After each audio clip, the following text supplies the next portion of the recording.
अस्सलाम वालेकुम स्टूडेंट्स। आज का हमारा टॉपिक है charging and discharging a capacitor. ठीक है, तो इसमें सबसे पहले जो है ये सर्किट ज़रा देखें।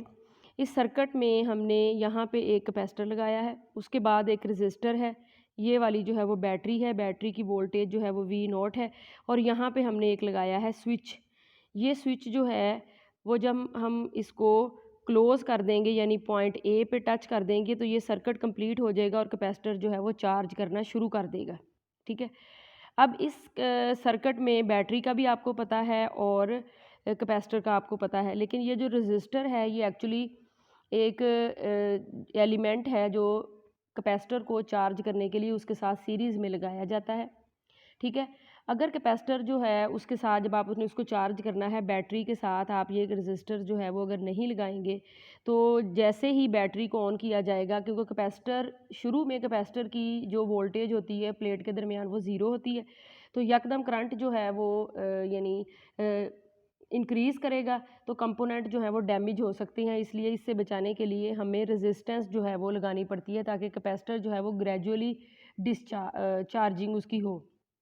ठीक है, रेजिस्टर जो है वो एक्चुअली करंट के पाथ को लिमिट करता है, या आप कह लें कि करंट का जो फ्लो होता है उसको रेजिस्ट करता है। ठीक है, इसके बारे में मज़ीद डिटेल से हम नेक्स्ट चैप्टर में पढ़ेंगे।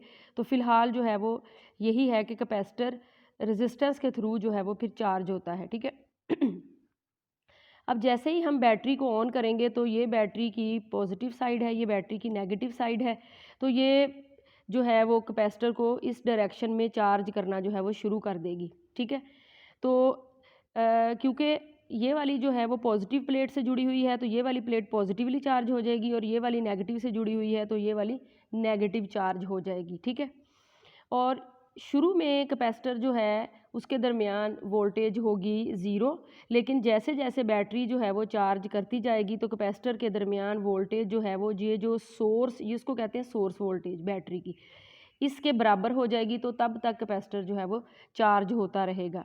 ठीक है, फुली जो है वो चार्ज उस वक्त होगा जब कैपेसिटर की प्लेट के दरमियान वोल्टेज जो सोर्स वोल्टेज है उसके बराबर हो जाए। ठीक है, तो ये है हमारे सर्किट में कैपेसिटर की जो है वो चार्जिंग के कैपेसिटर चार्जिंग कैसे करता है।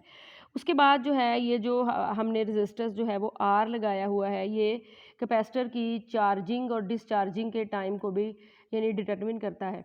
कैपेसिटर ने कितना टाइम लेना है चार्ज होने के लिए, अपनी इक्विलिब्रियम वैल्यू तक पहुंचने के लिए कितना टाइम लेना है, उसको कहते हैं टाइम कांस्टेंट। और ये इसका फार्मूला है R C is equal to, यानी ये टाइम कांस्टेंट जो है वो इसका फार्मूला है। ठीक है, आर इस रजिस्टर की रेजिस्टेंस है और सी जो है वो इस कैपेसिटर की कैपेसिटेंस है। ठीक है, तो ये वाला जो है इसको कहते हैं टाइम कांस्टेंट। ठीक है, उसके बाद ग्राफिकल रिप्रेजेंटेशन है। कैपेसिटर जो है वो जब चार्ज होता है तो एक तरफ जो है वो यहाँ पे लिया गया है टाइम और दूसरी तरफ जो है वो लिया गया है चार्ज, यानी यहाँ पे टाइम जो है वो ज़ीरो है और चार्ज भी ज़ीरो है। फिर टाइम जो है वो इस तरफ बढ़ना शुरू होता है, यानी टाइम बढ़ता है और कैपेसिटर जो है वो चार्ज होना शुरू हो जाता है। ठीक है, तो जब एक्सपोनेंशियली जो है वो यानी अब इसके जब वैल्यू निकाली जाती है तो कैपेसिटर जो है वो ग्रेजुअली, आपको मैंने पहले कहा कि ग्रेजुअली चार्ज होता है, एकदम इंस्टेंटेनियसली यूं इस तरह चार्ज नहीं हो जाता। तो इसकी जो कर्व होती है, यानी आप ये कह लें कि इसकी कर्व कुछ इस तरह की जो है वो जाती है। ठीक है, अब इस कर्व में एक इम्पॉर्टेंट पॉइंट है, ये वाला जो पॉइंट है, जब कैपेसिटर की वैल्यू यानी जो वो चार्ज स्टोर कर रहा होता है उसकी वैल्यू यानी 63% ऑफ द ओरिजिनल चार्ज, यानी सॉरी टोटल चार्ज जितना उसने स्टोर करना होता है उसके बराबर जो है वो आ जाती है। तो ये वाला वैल्यू जो है वो किसके बराबर होती है, टाइम कांस्टेंट के बराबर होती है, यानी आप ये कह लें कि ये वैल्यू टाइम कांस्टेंट जो है वो डिटरमिन करता है। ठीक है, शुरू में टी ज़ीरो है और कैपेसिटर का चार्ज भी ज़ीरो है, फिर जैसे जैसे टाइम जो है वो इंक्रीज़ करता है कैपेसिटर चार्ज होना शुरू हो जाता है। फिर एक वैल्यू जो है वो आती है यहाँ, ये वाली जो है वो कैपेसिटर की फुल चार्ज वाली है सिचुएशन ये, तो यहाँ पे आप ये कह लें कि ये 1 टी के बराबर है, ये जो टाइम है ये 1 टी के बराबर है। ठीक है, 1 टी मतलब टाइम कांस्टेंट, फॉर एग्जांपल आप उसको 1 का नाम दे लेते हैं। ठीक है, तो उसको 63% तक आने के लिए जितना टाइम जो है वो लगता है वो आरसी टाइम कांस्टेंट के बराबर है, 63% ऑफ द टोटल चार्ज। ठीक है, या दूसरे लफ्ज़ों में आप ये कह सकते हैं कि 63% ऑफ द टोटल वोल्टेज, यानी जितनी वोल्टेज उसकी प्लेट के क्रॉस डेवलप होनी है सोर्स वोल्टेज के बराबर, उसका 63% यहाँ पे जो है वो हो जाता है। और ये अगर हम चार्ज के हवाले से देखें तो 63% ऑफ द टोटल चार्ज कितना है, Q naught is equal to C V naught. Q naught total charge, V naught battery की वोल्टेज और C जो है वो कैपेसिटर की कैपेसिटेंस। तो यहाँ पे टोटल चार्ज का 63% जितने टाइम में चार्ज होता है वो आप जो है आप कह सकते हैं वो टाइम कांस्टेंट के बराबर है, यानी 1 यूनिट के बराबर। और फिर ये तकरीबन 5t यानी ये 5, आप ये कह लें 5 गुना टाइम जो है वो ज़्यादा होगा, तो ये Q नॉट जो है वो CV नॉट के जो है वो बराबर होगा। ठीक है, तो ये था टाइम कांस्टेंट। और अगर कैपेसिटर जो है वो उसकी जो चार्जिंग और डिसचार्जिंग है, उसका जो टाइम है उसकी कैपेसिटर की, हाउ स्लो और हाउ फास्ट, किस चीज़ के ऊपर डिपेंड करता होता है, RC के ऊपर। ये मैंने पहले ही आपको बताया, RC एक टाइम कांस्टेंट है।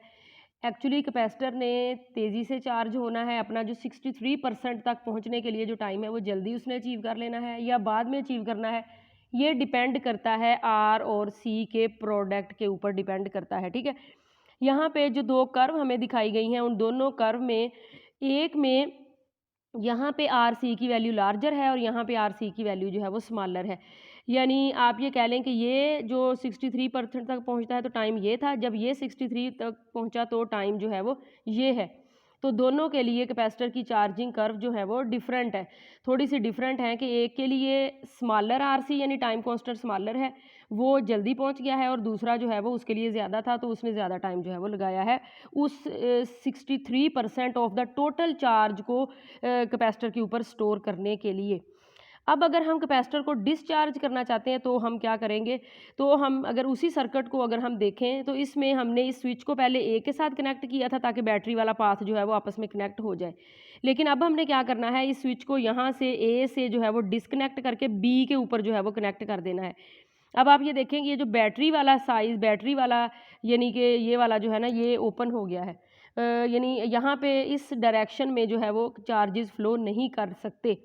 ठीक है, तो अब चार्जेस जो है वो फ्लो करेंगे, ये वाला जो डायरेक्शन है इसमें आप ये कह लें ये इस डायरेक्शन में जो है वो जाएंगे। ठीक है, तो अब हम क्या कह सकते हैं कि अब कैपेसिटर जो है डिस्चार्ज करेगा, क्योंकि अब कैपेसिटर के ऊपर एक प्लेट के ऊपर पॉजिटिव चार्ज है और दूसरी प्लेट के ऊपर नेगेटिव चार्ज है, दोनों के दरमियान डिस्टेंस है, पोटेंशियल सेटअप है उन दोनों के दरमियान। तो जैसे ही एक कंडक्टिंग पाथ जो है वो मिलेगा तो कैपेसिटर जो है वो ये डायरेक्शन में जो है वो चार्ज करना डिस्चार्ज होना शुरू हो जाएगा। आप उसको यूटिलाइज़ कर सकते हैं, इसके रास्ते में कोई लोड, कोई बल्ब लगा सकते हैं, वो बल्ब जो है वो ऑन होगा और कैपेसिटर का स्टोर की हुई इलेक्ट्रिक पोटेंशियल एनर्जी है वो बल्ब में आ जाएगी और बल्ब जो है वो जलेगा। तो ठीक है, ये कैपेसिटर की डिस्चार्जिंग हो गई।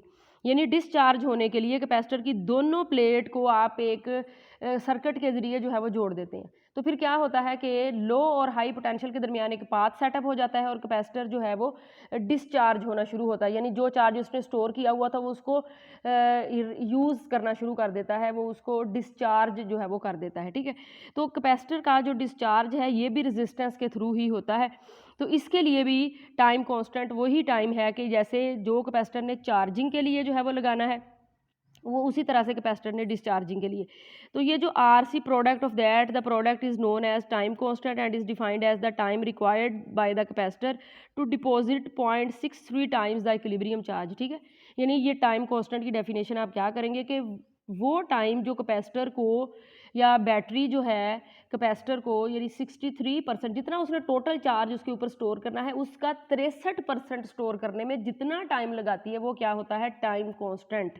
ठीक है, ठीक, वो टाइम कांस्टेंट है। तो ये आपने इसकी डेफिनेशन जो है वो यहाँ से याद करनी है।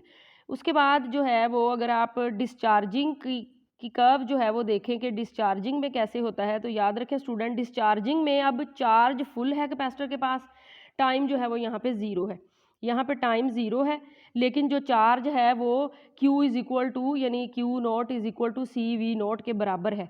फुल जो है वो कैपेसिटर चार्ज है, अब उसने डिस्चार्ज जो है वो करना है। डिस्चार्ज का मतलब है उसने चार्ज को अब मैक्सिमम पॉइंट से लेके 0 पॉइंट तक लेके आना है। ठीक है, जो स्टोर किया हुआ था उसको यूटिलाइज करना है, उसको वापस देना है।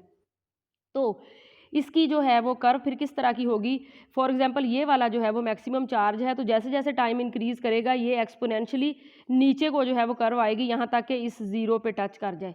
ठीक है, इस पूरी लाइन पे चार्ज की वैल्यू जो है वो 0 है, तो इस पूरी लाइन पे जो है वो टच कर जाए। तो इसको डिस्चार्जिंग करने के लिए भी जितना टाइम रिक्वायर होगा वो डिपेंड करेगा RC टाइम कांस्टेंट पे।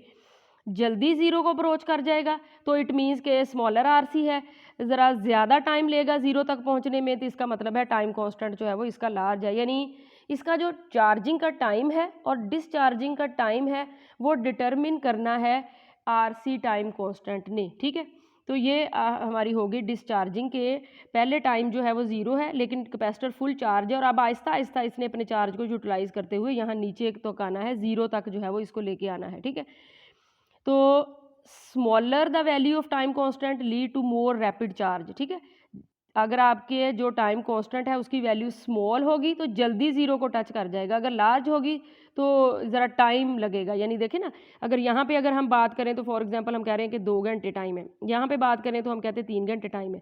इट मीन्स इस कैपेसिटर को डिस्चार्ज होने में 2 घंटे लगे, लेकिन इस दूसरे कैपेसिटर को जिसका RC टाइम कांस्टेंट कुछ और था उसको डिस्चार्ज होने में 3 घंटे लगे हैं।